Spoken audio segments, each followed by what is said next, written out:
அனைவருக்கும் வணக்கம். சற்றுமுன் வெளியான முக்கிய அறிவின்படி நகைக்கடன் வைத்துள்ளவர்கள் அனைவரும் பயன்பெறும் வகையில் அவர்களுக்கு நகைக்கடன் தள்ளுபடி குறித்த முக்கியமான மகிழ்ச்சியான அறிவிப்புகள் வெளியாகியுள்ளன. இதை பத்தி விரிவாக நம்ம வீடியோல பார்க்க போறோம். வீடியோவை கடைசி வரைக்கும் முழுமையாக பாருங்க. வீடியோக்குள்ள வரதுக்கு இந்த வீடியோக்கு ஒரு லைக் பட்டனை பிரஸ் பண்ணிக்கோங்க.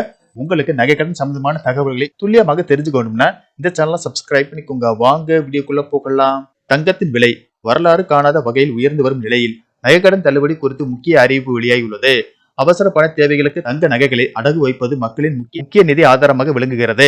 அதாவது அடகு கடை மற்றும் வங்கிகளில் அதிக வட்டி என்பதால் பெரும்பாலான பொதுமக்கள், அதுவும் கிராமப்புறங்களில் உள்ளவர்கள் கூட்டுறவு வங்கியை நாடுகின்றனர். மற்றொரு காரணம், மாநில அரசுகள் கூட்டுறவு வங்கியில் வைக்கப்படும் நகைக்கடன் தள்ளுபடி செய்துவிடும் என்ற நம்பிக்கையிலும் வைக்கின்றனர்.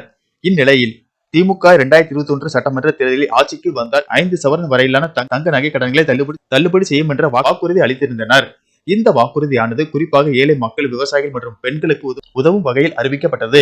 மு.க. ஸ்டாலின் தலைமையிலான திமுக அரசு ஆட்சி பொறுப்பேற்ற பிறகு முதலமைச்சர் மு.க. ஸ்டாலின் 31 மார்ச் 2021 வரை கூட்டுறவு வங்கிகளில் பெறப்பட்ட 5 சவரன் அல்லது அதற்கு குறைவான தங்க நகை கடன்களை தள்ளுபடி செய்ய உத்தரவிட்டார். இதனால் லட்சக்கணக்கான மக்கள் பயனடைந்தாலும் செயல்படுத்துதலில் சில குறைபாடுகள் இருப்பதாக அதிமுக, பாஜக உள்ளிட்ட எதிர்க்கட்சிகள் விமர்சித்து வந்தனர்.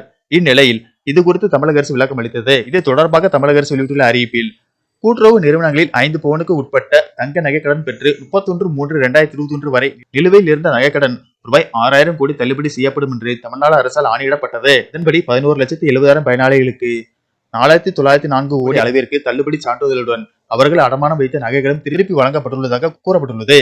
இந்த சூழலில் வருகிற 2026 ஆண்டு சட்டமன்ற தேர்தலை முன்னிட்டு அரசியல் கட்சிகள் நகைக்கடன் தள்ளுபடி வாக்குறுதியை வெளியிடுவார்கள் என்பதால் பொதுமக்கள் இப்போதே கூட்டுறவு வங்கிகளுக்கு சென்று நகைக்கடன் பெறுவதில் ஆர்வம் காட்டி வருகின்றனர். குறிப்பாக நகைக்கடன் தள்ளுபடியில் தமிழக அரசு ஏற்கனவே வாக்குறுதியை நிறைவேற்றி இருப்பதால் மீண்டும் வாக்குறுதியை தரும் என்ற நம்பிக்கையிலும் உள்ளனர்.